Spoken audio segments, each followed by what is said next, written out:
Buenas tardes, bienvenidas, bienvenidos, bienvenides a una nueva actividad de Fundé Protegiendo Redes.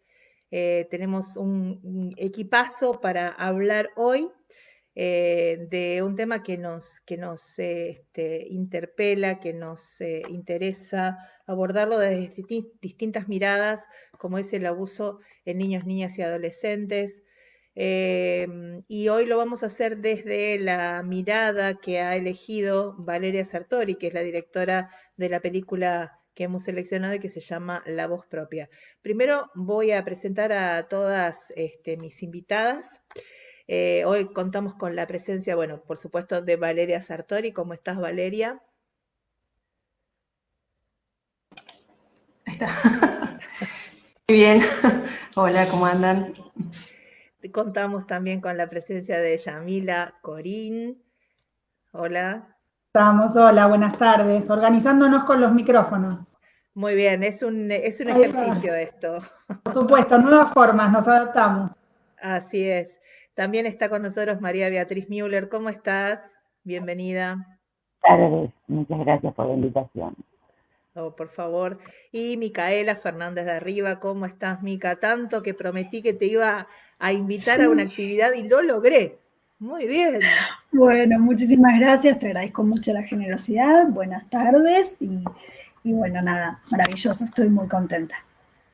Bien, yo les quiero contar que llegué a esta película por sugerencia de Micaela, que me comentó, yo no la conocía y realmente me impactó muchísimo porque cuando terminé de ver la película entendí un poco cómo era esto de buscar la forma de expresar aquello que te había pasado y la importancia de ponerlo en palabras, ¿no? Que es súper importante para las personas que han atravesado una situación de abuso en la niñez o en la adolescencia. Pero vamos a empezar con Valeria y te quería preguntar, ¿cómo fue que llegaste a determinar que ibas a hacer una película sobre el tema de abuso en niños, niñas y adolescentes? Bueno, yo empecé a hablar con Beatriz, Marita, acá presente, porque yo la conozco hace mucho tiempo y ella viene trabajando en el tema abuso hace muchísimos años. Yo había hecho un corto en la escuela de cine, cuando estudiaba, sobre un hogar que ella tenía de chicas, y ese fue como mi primer acercamiento, era un trabajo para la escuela. Fue mi primer acercamiento al tema. Esto habrá sido hace, no sé, más de 10 años. Y más, ¿no?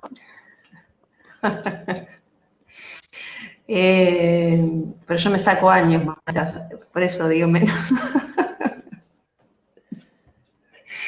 No, y bueno, quedó ahí latente hasta que hace unos 5 años más o menos ella me volvió a contactar. Yo estaba trabajando en otro proyecto de otro documental, porque tenía la idea o me sugirió hacer algo con este tema, un poco influenciada por todo lo que estaba pasando en la justicia y lo que sigue pasando en la justicia. Más que se había estrenado en ese momento una película que era WhatsApp, entonces no la vamos a mencionar, pero se armó como todo un revuelo y nos pareció que era casi urgente hacer algo, porque no había en realidad ninguna película documental, por lo menos, que tratara del abuso. Entonces fue como un empujón enorme porque no había y porque era urgente hacerlo, por todo lo que estaba pasando. Más que nada en la justicia.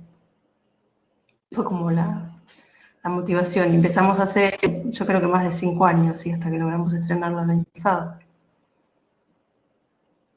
¿Y cómo fue? Tenías el tema y tenías las ganas de hacer y de afrontar, hacer una película sobre esta temática y me imagino que tuviste que hacer un proceso de selección de las personas que participaron de la película, porque en la película participan tanto personas que han vivido en sus propios cuerpos el abuso, pero también participan especialistas de diversas disciplinas que ponen un poco el marco teórico a lo que es el abuso sexual en niños, niñas y adolescentes. ¿Cómo fue hacer esta selección, ¿no? Y qué criterio utilizaste, cómo fue que llegaste a esta selección de personas. Por un lado, por el lado de los especialistas, Marita fue de enorme ayuda, teníamos igual un listado enorme de gente. Cuando armamos la carpeta inicial, no sé, pero eran 35 personas. Y fue un poco complejo seleccionarlos, porque todos eran gente muy formada y que queríamos que estuviera en la película, pero tuvimos que ir reduciéndolo casi a la mínima expresión, porque yo quería que lo que más hubiera en la película fueran las voces de los protagonistas, ¿no? Y que los profesionales en todo caso fueran como un complemento, pero no mucho más. Yo quería que se escucharan las voces de ellos. Entonces quedaron estas 4 personas nada más, que son como muy contundentes y muy justas en lo que dicen. También nos llevó muchísimo tiempo de edición, porque todas sus entrevistas eran maravillosas, duraban 1 hora y pico y hubieran merecido estar enteras. Nos llevó muchísimo trabajo escucharlos y reescucharlos a todos, hasta lograr una síntesis, un trabajo arduo que hicimos con el montajista, con Yair, mucho tiempo. Y con respecto a las personas sobrevivientes también, teníamos más personas de las que quedaron. De hecho, entrevistamos más gente de la que terminó quedando, unas cuantas personas más, y habíamos hablado con más incluso. Pero también fue un trabajo muy difícil de selección, porque yo quería que fueran... que no fueran demasiados casos, pero sí la cantidad justa, y que a su vez cada uno tuviera una historia particular. Ese fue el criterio, que se diferenciaran un poco entre sí. Por eso ahí está Sebastián, que es el único varón, está Yamila, que es una mamá, bueno, que sí, Julieta, que tiene su historia de abuso eclesiástico, un poco en común con Sebastián, pero bueno, que cada uno tuviese su particularidad. Bien. Ese es un poco el criterio. Bien, yo cuando vi la película fui tomando algunas frases de estos testimonios, y me gustó mucho esto que dice Julieta Añasco, que vos decís, que como vos contabas, es, digamos, la versión femenina, digamos, del abuso en Sí. la iglesia, la otra cara de lo que pasó Sebastián Cuatromo, ¿no?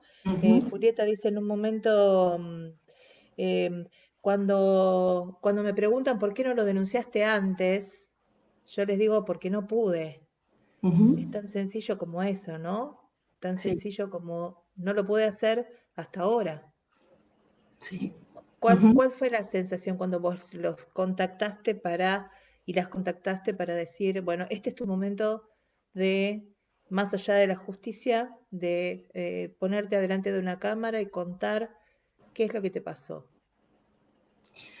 Lo que pasa es que la mayoría de ellos ya tenían hecho un recorrido de militancia, entonces incluso había entrevistas previas en internet, han salido entrevistas en la tele, la mayoría de los, Julieta, Sebastián, casi todos. Yo no las vi las entrevistas porque no quería influenciarme, pero sí, sé que están, con lo que ellos ya estaban un poco acostumbrados a esto de dar su testimonio frente a una cámara. Yo traté igual de ir por otro lado, porque me interesaba hablar, no de la cuestión, en general, viste que las entrevistas que se hacen en los medios son un poco, para mi gusto, morbosas, viste, como ponen el acento en cuestiones que a mí no me interesaba incluir en la película. Tenían que ver con sus experiencias a partir del abuso. y no sobre el abuso en sí, en términos de detalles, ¿no? Por eso también lo quise, no, hay entrevistas que ni las he visto, casi ninguna, digamos, porque yo quería otra cosa de ellos, hablar. Bien. ¿Y qué te pasó a vos una vez que pudiste terminar la película, ¿no? Y que pudiste ver lo que habías logrado meter en una misma pieza. ¿Qué fue lo que sentiste? Para mí es como un pequeño logro, porque es una herramienta que sirve, creo. Me escribió mucha gente muy emocionada diciendo qué bueno que existe esta película. Y eso para mí está buenísimo. O sea, me llevó muchísimo trabajo de edición y bueno, lograr estrenarla, la estrenamos el año pasado, primero en el Festival de Derechos Humanos y después en el Malva, con lo cual tuvo una llegada bastante importante, estuvo bueno. La mayoría de la gente se emocionó mucho y eso para mí está bueno.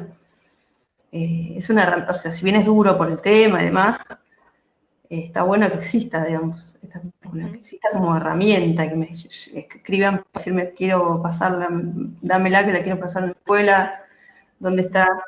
Eso está buenísimo. Para mí sirve, o sea, para mí es una alegría, entre comillas, que esté disponible, que la puedan ver de todos los que la quieran ver. Bien. Vamos, si te parece, a escuchar a las otras compañeras que están hoy con nosotras. Y Beatriz, vos venís trabajando hace rato en este tema, sos una voz muy solicitada en esta temática.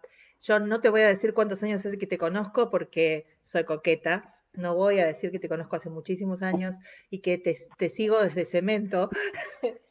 Ahí se me cayó la libreta cívica. Este, mm, que bueno, me encantó cuando Valeria me propuso que participaras porque realmente sos una persona una voz muy referente de esta temática.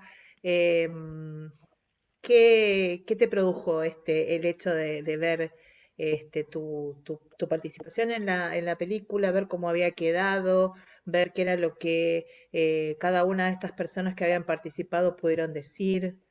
¿Qué nos podés contar? Mira, me pareció fantástico porque era más o menos la idea. O sea, yo cuando la fui a ver a Valeria quería lograr, primero confiaba en ella porque sabía que es una excelente directora y que tiene una capacidad increíble. Entonces yo le tiré la idea y ella tomó todo eso y armó esta maravilla, que realmente está muy bien hecha y que realmente da cuenta de lo que le pasa a la víctima adulta, que también ese era otro tema, ¿no? Pensar que eso les pasó cuando eran niños, pero siguen dando vuelta al problema cuando son adultos. O sea, también dar cuenta o que la gente tome conciencia de lo grave que es el abuso sexual en la infancia, que es algo que hace falta intervenir, que se necesitan políticas públicas, que se necesita el trabajo terapéutico. Hay un montón de cosas que se ven en la película y me pareció maravilloso. O sea, fue como un sueño cumplido, ¿no? En realidad, porque sí, hace muchos años que vengo trabajando en esto, o sea, nosotros como Salud Activa estamos desde el año 99 trabajando en la temática. Y no porque la hayamos elegido, sino porque la temática se nos vino encima y nosotros tomamos el guante y decidimos hacer de esto una militancia, ¿no? Que va más allá de cualquier otra cosa, porque estos temas no solamente se trabajan, se militan. Nosotros tuvimos que aprender un montón de cosas que no estaban. Eso nos llevó también con una colega, con María Cecilia López, a escribir un montón de libros sobre el tema, que tampoco había demasiado.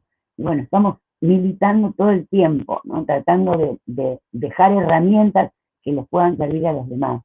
Ese es nuestro trabajo. Ya habíamos hecho anteriormente con otra ONG un corto que también toma el tema, que tiene que ver con la rebelión de Penélope, la rebelión de los cuerpos, no sé si alguna vez alguno de ustedes lo vio, es un cortometraje con una historia, algo completamente distinto, pero también impacta porque es muy sensibilizador, ¿no?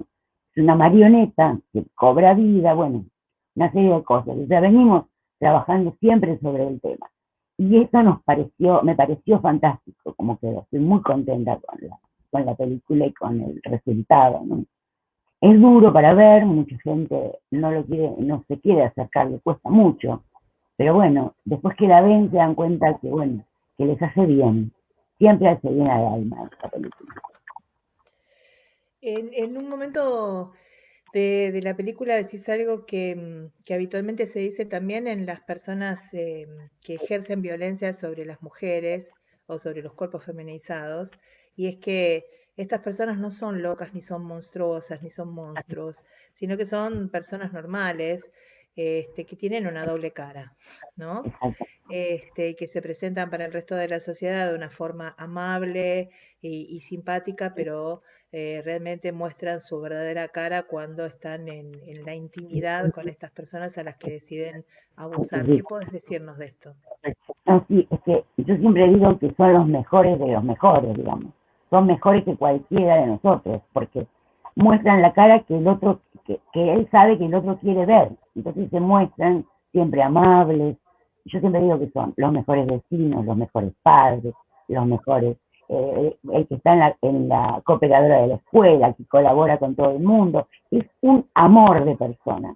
Entonces, cuando llega el momento de que salta todo esto, lo primero que dice la gente es, no puede ser, no puede ser. Y entonces, ¿qué hacen? Cae todo sobre la madre protectora, que es otro gran tema, el gran tema de las madres protectoras, y acá está Yamila, que sabe muy bien de lo que hablo, la pelea que hay que hacer para poder proteger a tus hijos de lo que viene después, ¿no? Uno piensa, bueno, denuncio, mi nena o mi nene me cuenta lo que le pasó, lógicamente uno va a la policía o a la comisaría de la mujer, que es por donde generalmente ingresan, o a las fiscalías, y cree que con eso se va a resolver. Y lo que no saben es que ahí empieza un calvario que va a durar un montón de años, porque lamentablemente en la justicia, en nuestra justicia, y no solamente acá en Argentina, esto pasa en todas partes, es un tema que nadie quiere terminar de aceptar su existencia. Entonces, cualquier cosa que pueda servir para justificar esto, lo toman, aunque sea un mamarracho, como es el síndrome de alienación parental famoso del que hablábamos al principio.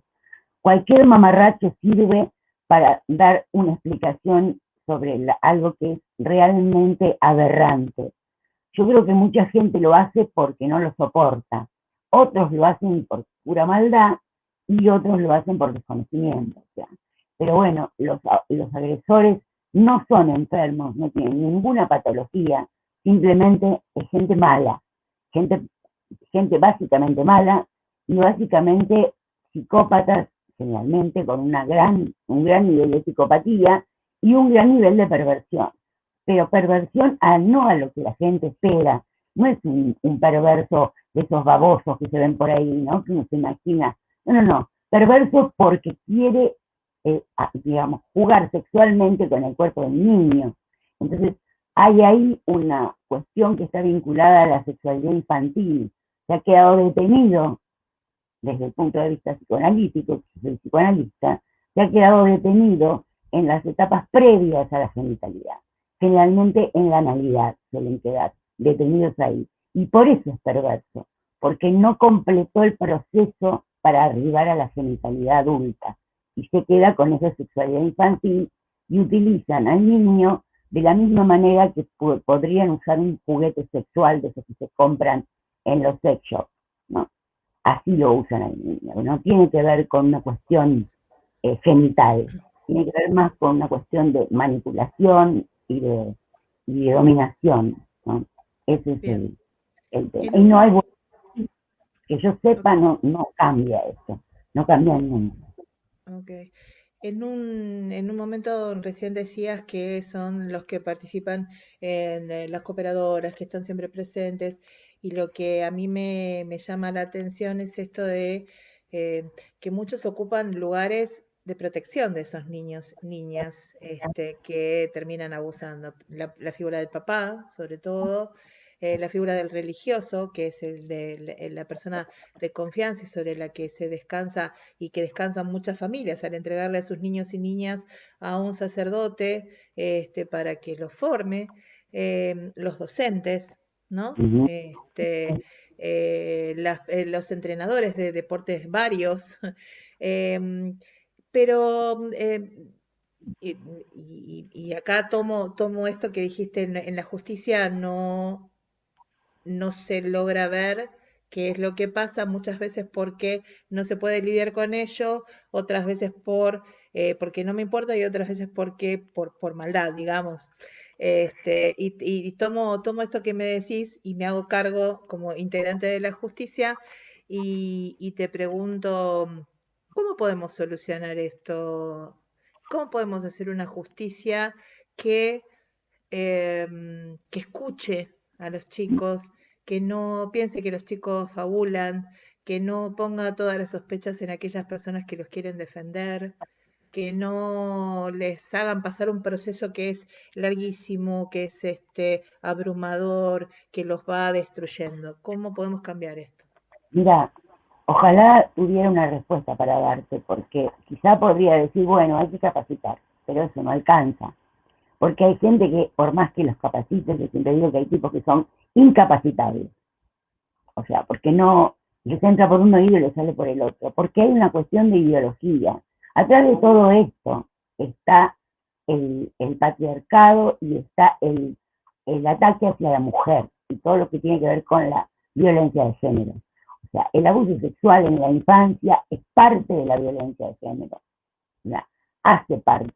Muchas veces es utilizado el niño como una herramienta para seguir martirizando a la mujer porque tuvo digamos, el descaro de dejarlo. ¿Sí? Lo deja el vínculo violento y ¿qué hacen estas personas? Toman al niño, así como algunos los matan, porque también pasa eso, ¿no? Situaciones en donde matan a sus propios hijos para castigar a la mujer, los matan juntos, cuando hace poco, hoy creo o ayer, apareció una mamá con su chiquito muerto, o su chiquita, los dos muertos, así como son capaces de matar, también son capaces de abusar para dañar. Porque si no lo miramos desde esa perspectiva, si no pensamos en que está vinculado a la violencia de género, va a ser muy difícil que lo podamos mejorar. Y esto también es muy difícil de lograr, porque la justicia es tremendamente patriarcal y machista. Entonces es como muy complejo, muy complejo. Y ni siquiera, digamos, podemos pensar, bueno, cuando cambien los jueces y tengamos jueces más jóvenes, no, porque siguen formando a los abogados con la misma mirada. Acá es una cuestión ideológica de base que tiene que cambiar. Yo creo que el feminismo ahí tiene una fuerza importante que la tiene que ejercer, que no es únicamente la mujer, sino también hay que incluir todo lo que tiene que ver con los abusos sexuales en la infancia, en el movimiento feminista. Y bueno, y ese es un tema, ¿no? Un tema que muy complejo. Sinceramente, no sé cómo tenemos que hacer, pero algo tenemos que hacer. Yo creo que esas cosas que estamos haciendo son pequeños pasos que van en ese camino, ¿no? De lograr algo visibilizando, escrachando, mostrando, qué sé yo. Yo creo que es la única forma.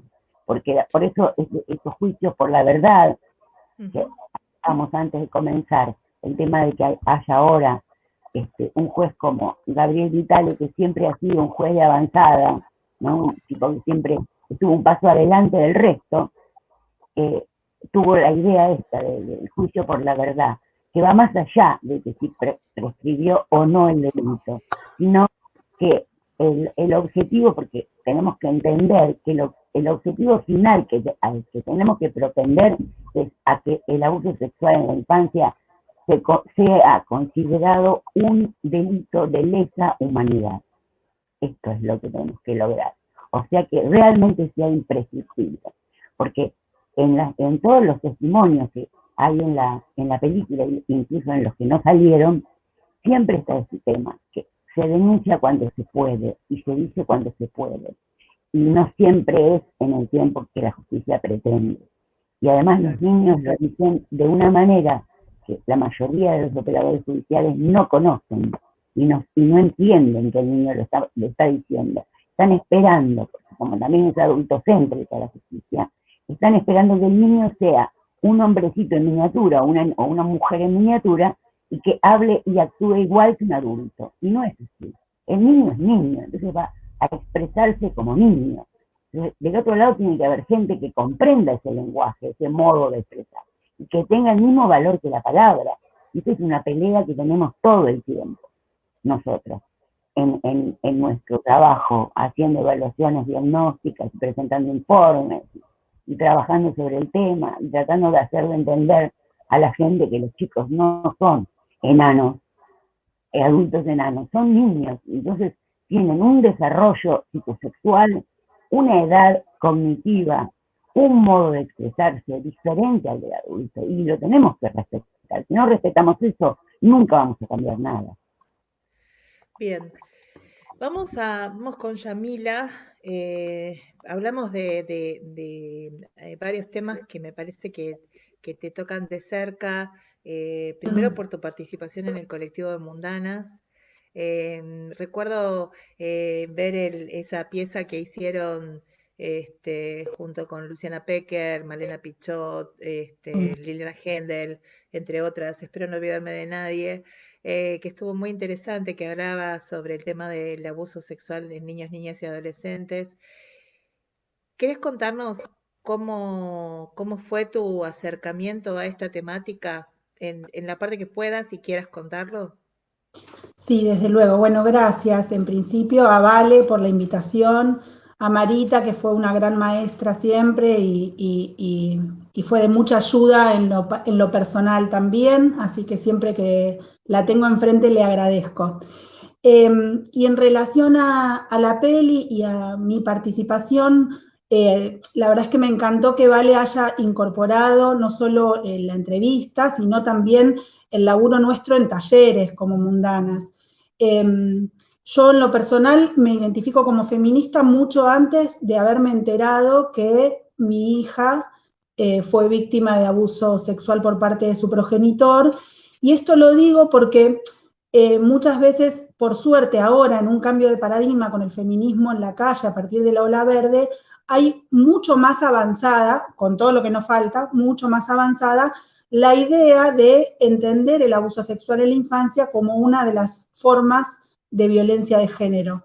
Sin embargo, hace 10 años atrás, ni yo identificándome como feminista, ni y enterándome que esta realidad la atravesaba a mi hija, había hecho esa conexión. O sea, fue después de mucho recorrido y mucho sufrimiento haber entendido junto con mis compañeras, con quienes yo ya estaba organizada, pará, esto también es violencia de género. Digo, cuando hablábamos de la justicia patriarcal en términos conceptuales, resulta que después cuando la tuve que atravesar como mamá, la entendí, la entendí en la piel, en el alma, en el cuerpo y en todo lo que implica el hecho de, digo, ¿qué es la revictimización?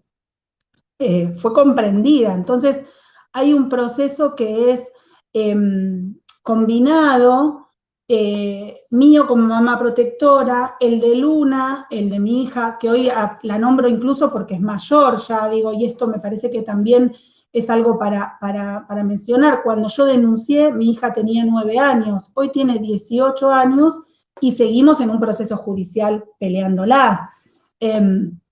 Me acuerdo que Marita me dijo, va a ser duro. Bueno, efectivamente, 10 años más tarde, gracias Marita, veo que tenías razón. Pero que yo este proceso, todo el de mi hija y el mío, lo hicimos acompañadas por mis compañeras y amigas de Mundanas, con quienes decidimos en el camino no solo aprender, sino también militar la problemática, militar que efectivamente el feminismo asumiera esta problemática en su agenda, en el mismo sentido en el que peleamos que el Estado tuviese esta temática en agenda, junto con las demás que ya estaban de antes, ¿no? Estoy contando el recorrido nuestro, pero desde luego que había quienes ya lo estaban haciendo. Nosotras capaz lo que teníamos es más la identidad de estar organizadas dentro del feminismo, y que eso fue llevarlo a ese territorio que para nosotras era ya una identidad, ¿no?, política. Y en ese sentido, la idea de armar ese material al que te referís, que tenía que ver con la explicación que nos interesaba mucho, que fuese clara, cortita, precisa, en relación al falso SAP, que lo mencionamos muchas veces y lo sufrimos muchas, en relación a la pelea que tenemos para que no revinculen a nuestras hijes con los abusadores, que en un 80%, por lo que tenemos noción de estadísticas, son progenitores, o sea, son quienes entendíamos como padres o elegimos como padres, y frente a esa posición de confianza y de poder, abusaba de las niñas. Entonces, ese material surge de esa necesidad de denunciar al SAP y que la gente sepa de qué se trata. Bien, súper interesante lo que decís. Sí, me acuerdo que me gustó mucho ver cuando hacen la dinámica en el grupo, que dice, avance un paso quien tuvo algún hecho de acoso en el transporte público, creo que dicen, y dan un paso todas, avance, y así van, y vas viendo las caras, cómo se van transformando al tomar una dimensión de todas las violencias naturalizadas que llevas en el cuerpo, ¿no? Porque eso también es muy importante, darse cuenta que tenés que parar con la naturalización. Ponerle Sí, un freno. ese taller, bueno, o como todos los talleres que nosotras damos desde Mundanas, yo en lo personal soy arteterapeuta, y aparte mis compañeras han adquirido, un poco en Mundanas ya decimos que somos todas todo, porque trabajamos de forma interdisciplinaria, abogadas, psicólogas, arteterapeutas, trabajadoras sociales, o compañeras que tienen otros saberes, a lo mejor no de la academia, pero sí de otras fuentes, y que todo está puesto a disposición de acompañarnos, acompañar a mamás, acompañar a mujeres que fueron víctimas en su infancia, y acompañar el proceso de visibilidad de esta problemática, ¿no? Entonces, esos talleres para nosotros fueron un enorme desafío, porque decíamos, bueno, como que es un tema tan duro, es un tema tan terrible, que siempre cuando nos recibían nos esperaban con una mesa, con un vaso con agua, y toda la gente sentada con sillas, y nosotras tomar la decisión de decir, no, todo el mundo arriba, hay que poner el cuerpo, hay que poner en juego otras formas de expresarnos aparte de la palabra, encontrarnos con caras duras, ¿viste? Como diciendo, ¿qué van a hacer estas hippies?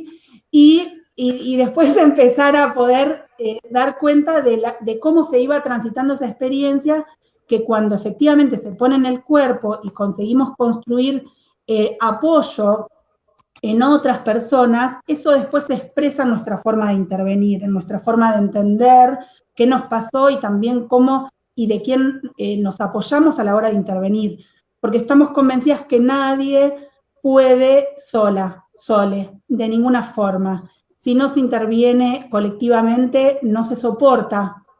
Entonces, para nosotras, si no se interviene colectivamente, no se soporta; si no se lucha en red, no se soporta, y de hecho no se consigue nada. O sea, lo que decía Marita, digo, el feminismo, ¿cuánta importancia tiene? Para mí, si no se cambia el paradigma, no hay resolución de esta problemática. Entonces, ese paradigma se cambia en la lucha colectiva, y para eso hay que poner el cuerpo. Entonces, para eso, desde esa lógica, es que nosotras llevamos esta problemática al arte y a los talleres donde se pone el cuerpo y el juego también. Sí, es súper importante el tema de conservar las redes, de afianzar las redes y de reconstruir las redes que fueron cortadas que en una operatoria bastante sistemática, ¿no? De aquellos que ejercen violencia, aislarte de tus redes de contención, de tus afectos, para que nadie te pueda llamar a la realidad y te diga, mira, lo que te está pasando es esto. Ya vamos a volver al trabajo de Mundanas, pero vamos a ir ahora con Micaela, que ella fue la culpable de que estemos haciendo esto hoy, porque la verdad es que yo la contacté a Micaela porque dije, yo necesito hacer una actividad con vos que tenga que ver con cine o una serie o algo, y quiero que lo analices desde el lado de tu rol desde el activismo, desde la crítica del arte y desde el feminismo, y salió esta hermosa actividad que tenemos en este momento. Así que quiero escucharte, Mica, sobre qué te pareció la voz propia, qué reflexiones te trajo. Bueno, muchísimas gracias, las estaba escuchando atentamente a todas.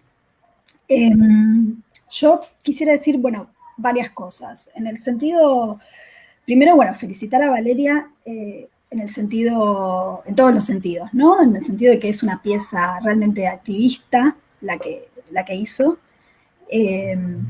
Al ser un documental, a veces perdemos el sentido de lo estético, y acá está puesto lo estético, o sea, tiene una factura hermosa, la verdad, ¿no? Está lleno de metáforas, de detalles que son bien interesantes en el tratamiento de las entrevistas, en algunas imágenes en el exterior, sobre el final. El final es bellísimo. Y es increíble poder decir que una película, un documental que habla con testimonios tan crudos y desgarradores pueda ser bella, ¿no?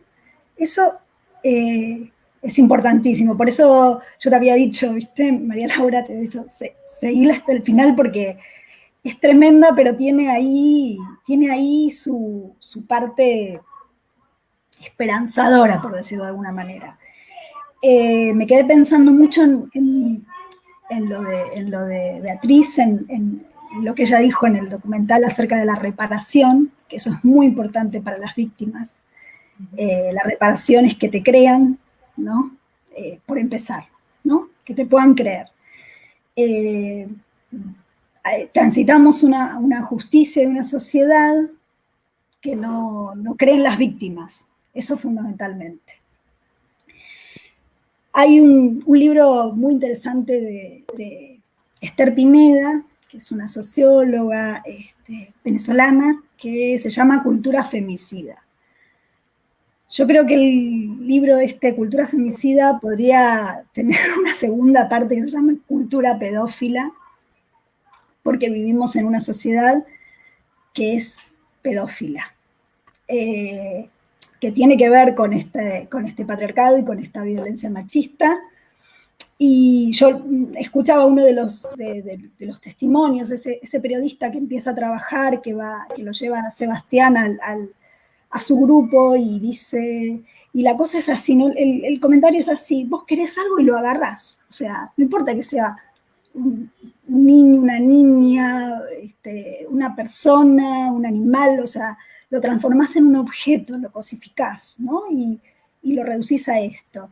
Y me quedaba también pensando en el comentario final, más o menos final, de la película de Rosansky, cuando dice que el abusador, el violador, nunca reconoce lo que hizo, nunca reconoce, no hay un reconocimiento de ese lugar de abuso, ¿no?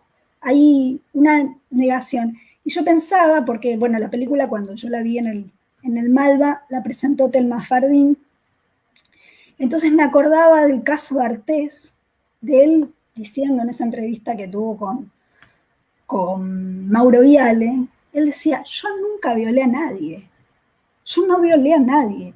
Y él realmente no creyó que violó a alguien. Él siempre creyó que tomó lo que le pertenecía. Entonces, esto, que creo que tiene que ver con esta cultura pedófila, que lo estamos viendo estas tramas en el caso de Epstein, en cantidad en la red de pedofilia que se descubrió de jugadores de fútbol hace unos años, Y en Uruguay ahora. Y en Uruguay ahora. Ujú. Y bueno, en los casos de pornografía infantil, bueno, en todo lo que estamos viendo, es algo que está en el entramado de esta cultura patriarcal, femicida, esta cultura de la violación, y que bueno, por un lado, la reparación vendría a ser esta voz propia que sale y denuncia, que es importantísimo, porque además contagia al resto y hace que podamos hablar. Pero por otro lado también yo me preguntaba, ¿y cómo prevenimos? ¿No?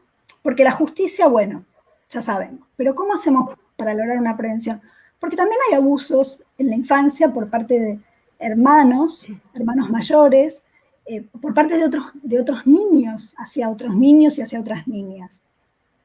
Entonces, bueno, también pensar en el tema de la ESI, en el tema de la educación, en cómo realmente transformamos desde la infancia esto. Porque estos varones abusadores, violadores, femicidas, se crían dentro de esta sociedad. Y en esta sociedad también se les enseña a violar. También se les enseña que el lugar del hombre es tomar lo que le pertenece porque es su propiedad. Esto me pasa también pensando, ya sé que me voy un poquito más de tema, pero pensando en el tema de los vientres de alquiler, ¿no? Esa necesidad que dicen algunos varones, algunas mujeres, ¿no? Bueno, yo tenía tanta necesidad de ser padre, y tanta necesidad de ser padre te lleva a cualquier precio, ¿no? A reducir a una mujer a un objeto para que te dé el producto que vos querés, de acuerdo a lo que vos querés. Entonces, bueno, yo creo que hay que pensar en esto, en reconocer que estamos dentro de una cultura pedófila, pederasta, y que la manera de revertirla y de prevenir para que no haya futuras víctimas, por un lado, es terminar con la impunidad, lógicamente, creer siempre en las víctimas, porque se ve en la película que los casos de denuncias falsas son ínfimos, insignificantes y pueden desmontarse fácilmente. Creer en las víctimas, reparar, que tengan un castigo social, una condena social y judicial, los victimarios, y por otro lado empezar a transformar desde la educación. Esa para mí es la única forma.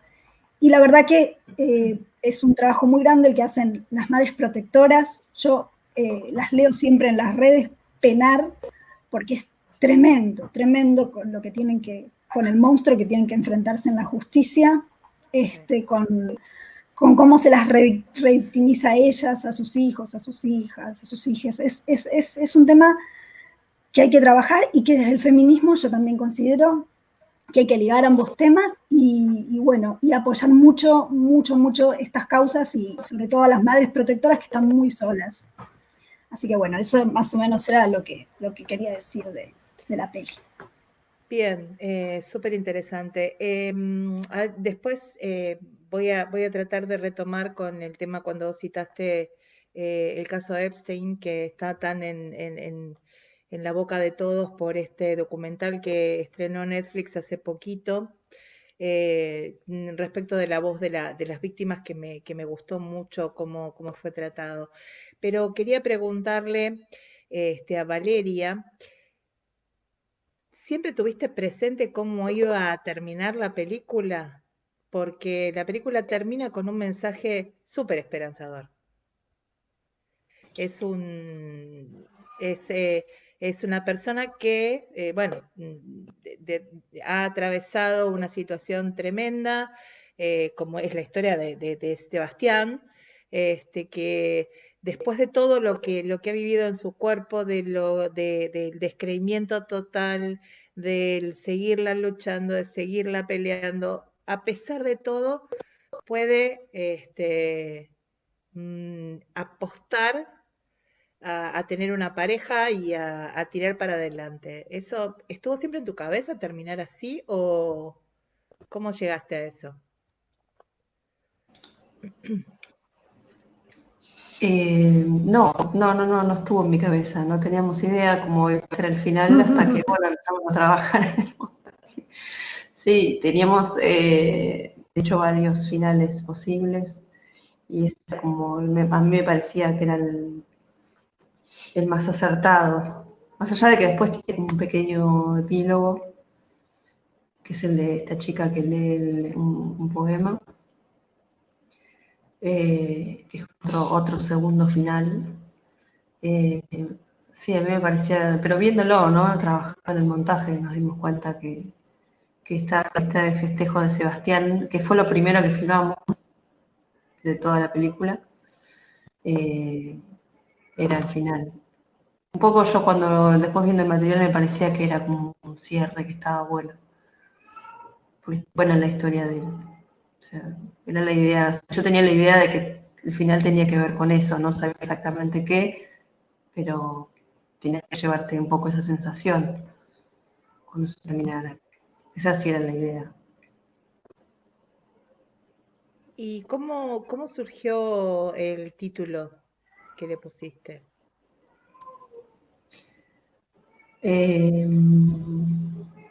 No me acuerdo ya cómo surgió. Escribiendo. Sí, estaba desde el primer momento, porque ya cuando escribimos el guión, ya estaba, sí. Sí. Bien. Sí, no sé cómo fue que apareció, pero era como, bueno, era bastante directo, ¿no? Era escuchar las voces de ellos, ¿no? Sus propias voces. Sí, Sí, nos gustó y quedó así. Desde siempre, desde el primer boceto del guión. bien. Bueno, volviendo un poco a esto lo voy a enganchar varias de las cosas que fueron diciendo ustedes. En un momento, Beatriz, hablaste de juicio por la verdad, que habíamos estado hablando antes de salir al aire, de la iniciativa esta de Gabriel Vitale, de escuchar las voces de las personas, de las personas abusadas, y esto de el documental sobre Jeffrey Epstein. No sé si tuvieron oportunidad de verlo, el documental todas. No quiero spoilear y perdonen, pero es inevitable. Eh, en un momento, cuando ya no hay mucho más que hacer, es de público conocimiento que Jeffrey Epstein termina muerto, ¿no? No estoy spoileando nada, pero aún así la justicia, que siempre había negado sistemáticamente creerles a las víctimas, porque durante 20 años batallaron para llegar a un estrado judicial y siempre las habían desalentado y siempre habían descreído de ellas, finalmente un juez decide que a pesar de que Epstein está muerto, les iba a dar la palabra a las víctimas, porque ellas tenían derecho a expresarse. Y me pareció algo fundamental, después de 4 episodios donde realmente fue tremendo atravesar todo lo que ellas pasaron, ¿no? Más de 200 niñas y adolescentes fueron abusadas por este tipo y por sus amigos poderosos, eh, y que hayan tenido que pasar más de 20 años para poder hablar y para poder contar adelante de todos qué es lo que les estaba pasando. Digo, qué loco que la justicia se tome tanto tiempo, y Yamila también lo decía, cuando yo empecé a pelear por la situación de Luna. Luna tenía 9 años y hoy tiene 18, ¿no? Digo, los tiempos de la justicia son eternos. No sé si alguna quiere comentar algo, las escucho. Sí, la verdad es que el promedio de la resolución está entre 7 y 8 años, por mínimo. Y también son muy pocos los casos que llegan a tener un juicio. Muchos, la mayoría quedan en el camino, en las primeras actuaciones, y se archivan por falta de prueba. Por eso que yo decía, si no hay un decir del niño en palabras claramente, y que además le quede claro al que lo está escuchando, ¿no? Tiene que ser con lenguaje adulto, que explique, que no sea demasiado adulto, porque si es demasiado adulto es porque la madre le llenó la cabeza, o sea, que tiene que ser una cosa que a gusto y piacere del juez, o sea, si no, no avanza, no hay otra cosa para investigar. No se les ocurre que pueden hacerse estas cosas, además del testimonio del niño. Son muy pocos las causas en donde se hacen otro tipo de intervenciones, como por ejemplo secuestro de material o de teléfonos, computadoras. La mayoría tienen la costumbre de filmar a los chicos, es un hábito también en los abusadores, incluso en lo familiar, no digo que sea específicamente para hacer pornografía, pero después hay todo un intercambio entre ellos de material propio, y si es inédito mejor. O sea, hay todo un negocio atrás también, que no lo podemos dejar de lado, y que deja mucho dinero. La pornografía infantil deja mucho dinero. Entonces, bueno, hay todo un montón de cosas y de intereses que están moviéndose, que hacen que esto quede frenado, ¿no es cierto? Así que es así, es dramático, pero el hecho de que en algún momento se pueda, yo creo que hay que continuar, hay que hacer como hizo Yamila, que siguió, empujó y va a seguir empujando, porque es muy importante que la víctima tenga la oportunidad de decir su verdad, independientemente de lo que pase con la justicia, inclusive en los casos en donde, porque a veces hay juicios que son realmente irrisorios, porque a pesar de todo, digamos, no les alcanza y lo declaran inocente, entonces vos tenés que ir a la casación a la corte, y de la corte a la otra corte, y son miles y miles de pesos que generalmente las mamás no tienen, porque lamentablemente las víctimas no cuentan con abogado como cuentan los victimarios. Los victimarios no gastan un centavo, tienen sus abogados gratuitos, tienen sus peritos de parte gratuitos, otorgados por el Estado, y la mamá, que está en el otro lado protegiendo a la niña, tiene que pagar todo, el abogado, los peritos, todo, que nada le viene de arriba. Entonces, es muy complicado, y bueno, es un gasto. Por donde lo mires, la víctima está en desventaja, siempre. Y acá en nuestro país no tenemos, o si tenemos la ley, no se aplica. Hay una ley que tampoco es lo suficientemente clara, tampoco está, porque se armó algo, pero hay 2 abogados para 50.000 víctimas, o sea, realmente estamos muy lejos de todo esto. Y lamentablemente siempre paga el pato los niños, siempre los niños y las niñas son los que quedan atrás de todo, ¿no? ¿Alguna más quiere decir algo sobre esto? Sí, yo en relación a la justicia, me parece que es importante que mientras peleamos porque la justicia haga lo que tiene que hacer, que es la condena al abusador como corresponde, hay algo de la reparación que la vamos construyendo en el camino, y eso tiene que ver con el estar acompañadas, como decía antes. Me parece que hay que apuntar a que las mujeres podamos estar juntas, que podamos creernos entre nosotras, porque digo, primero nosotras creerles a nuestros hijos e hijas al momento de entender que esta realidad es posible, que es aberrante, tremenda, pero es posible. Y después creernos entre nosotras, y cuando nos creemos hay algo de la reparación que ya está en curso, y creo que en ese sentido digo, cuando hablamos de esto de que si es alentador o no alentador, me parece que la obra que hizo Vale es ya de por sí el hecho de convertir una situación tan aberrante en una expresión de arte, ya es un acto reparatorio para todos quienes atravesamos esta realidad. Y para nosotras siempre decimos, digo, el humor, el reírnos, el que no nos arrebaten la alegría, que la lucha para nosotras es desde una posición de creernos con el derecho a ser felices. Y ese derecho a ser felices lo construimos juntas a pesar de la justicia, que lo que quiere es efectivamente que nos caigamos en el medio, porque desde luego nos desfavorece nuestra posición de género, así como nuestra posición de clase, como decía Marita recién. Hay que poder sostenerlo, no todas lo podemos sostener en términos económicos, y el estar organizadas también nos permite costearlo juntas.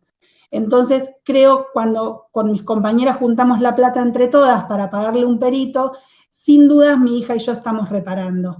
Entonces, creo que eso es algo, así como defender la ESI en términos digamos, de lo que tenemos por delante como derecho, me parece que es fundamental considerar el derecho a ser felices a pesar de. Bien, súper interesante. Mica, sí. Sí, yo quisiera agregar una cosita que me parece fundamental, que es, bueno, lo que dice Sebastián en el documental, que dice que pasa a ser, esta cuestión individual pasa a ser un tema colectivo, ¿no?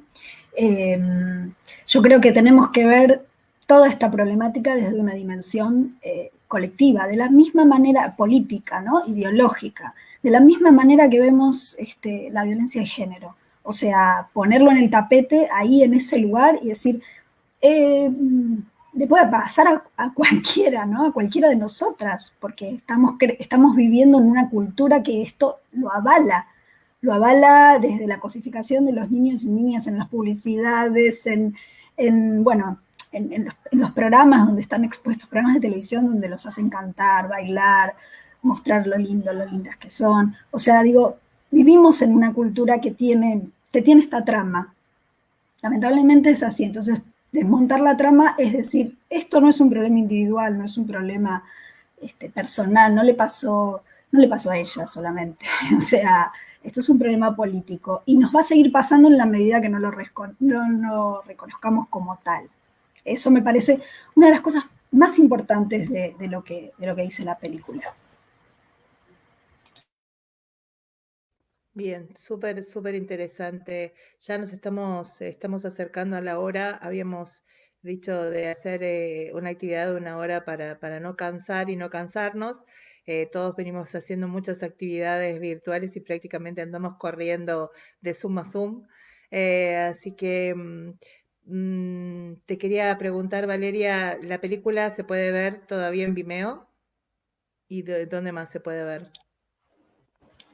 Sí, está en Vimeo y a partir de la semana que viene va a estar subida también en la plataforma de Cineplay, que es la plataforma de link acá. A partir de la semana que viene yo voy a compartir en la página de La Voz Propia, si nos siguen, el link para que la puedan ver desde ahí. En Vimeo sigue estando también. Bueno, decinos a dónde te podemos seguir. La Voz Propia, la página de Facebook y de Instagram. Yo ahí están los links por ahora de Vimeo y a partir de la semana que viene también va a estar el de Ciner. Bien. Ya que vamos a activar todas las redes, vamos a preguntarle a Yamila cómo podemos hacer para contactar y seguir el trabajo de las mundanas. También en Instagram, en Facebook, también está nuestra página web. Poniendo Mundanas, agrupación de mujeres, nos van a encontrar también en Twitter. En todas las redes nos van a encontrar como Mundanas. Muy bien.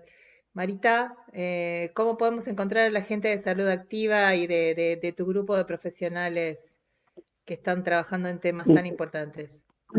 Bueno, estamos en Facebook, estamos en Twitter, estamos en Instagram y nuestra página web, que es www.saludactiva.org.ar. Y bueno, y también me pueden escribir a mi Facebook, que yo siempre respondo. Y bueno, ahora estamos trabajando más virtual que nunca, porque, bueno, no podemos hacer otra cosa más que todo virtual. Esperando que termine esto para que salir otra vez a nuestro espacio de capacitación, que es lo que más nos gusta hacer, salir y recorrer y capacitar, que es el trabajo que venimos haciendo desde hace un montón de años. Y quería marcar una cosa que no sé si se sabe, pero el año pasado nosotros elaboramos junto con un grupo de gente un protocolo de abordaje del abuso sexual en la infancia que está vigente para la provincia de Buenos Aires y que está, digamos, totalmente armado y dice qué tiene que hacer cada quien frente a una situación de abuso. ¿Sí? Cualquier cosa, si lo quieren, yo se los puedo facilitar. Es un protocolo que está vigente desde el Organismo Provincial de Niñez. Está pensado para trabajar con los servicios locales y los servicios zonales, que son los órganos protectivos, ¿no es cierto? Está escrito, ahora tenemos que lograr que lo pongan en práctica, ¿no es cierto? Pero quería comentarlo porque no ha sido difundido demasiado. También con toda esta situación de la pandemia es como que todo tapó el resto de las cosas, ¿no? Y muchísimas gracias por la invitación. Por favor. Mica, ¿dónde podemos encontrarte con tus comentarios sobre, por ejemplo, novelas turcas? Sí, bueno, yo más que nada estoy en Facebook, estoy en Instagram, pero tengo otro estilo en Instagram un poquito más poético. Y no tengo Twitter porque me da miedo de que me insulten y cosas. Bien Ya hecho, recibí bien hecho. amenazas por Facebook. Entonces, la verdad que ahora está más calmada la cosa, pero en una época la verdad que recibía cosas feas y no me ponía muy bien. Y próximamente voy a hacer alguna otra cosa que tenga que ver con una plataforma más propia, más de comunicación, para rescatar algunos temas que me gustaría tratar así con todas y compartir. Bien. Marita, acá Verónica Asconzábal y también Gypsy Jan nos dicen dónde se puede ver el protocolo, así que si te parece, si me lo querés mandar, lo podemos colgar en la página de Fundepro, lo podemos poner ahí o en nuestras redes y lo podemos difundir, y si no, en la página de Salud Activa está. No se te escucha, está silenciada. Sí, te lo mando. En la página de Salud Activa en estos días va a estar también colgado, así que... Buenísimo. Pero te lo mando para que lo tengan, no hay ningún problema. Bien. Entonces, las personas que nos preguntaban, tanto en Salud Activa como en unos días en nuestra página, lo van a poder encontrar. Muchas gracias por este magnífico evento. Es un placer muy grande haberlas escuchado y haber compartido este tiempo con ustedes. Y por supuesto vamos a seguir en contacto para ver si podemos cambiar un poquito esta justicia que tenemos y que no queremos, que queremos que cambie y que vamos a seguir luchando para lograrlo. A no bajar los brazos. Muchas gracias, Valeria. Ahí vi que te decían gracias a la directora y guionista y a todo el equipo por esta charla. Después había alguien que con apellido Sartori que decía grande la directora. Me parece que había ahí la familia. Muchas gracias a todas por sumarse a esta actividad y bueno, y seguimos en contacto laburando para que estos niños, niñas y adolescentes que además de haber tenido que sufrir eventos tan traumáticos, tan violentos de quienes debían cuidarlos en su mayoría, sufren cuando las personas que tienen que hacer justicia no les creen. Así que bueno, muchas gracias y un saludo muy grande y un beso muy grande y seguimos en contacto. Abrazo. Abrazo. Gracias, abrazo.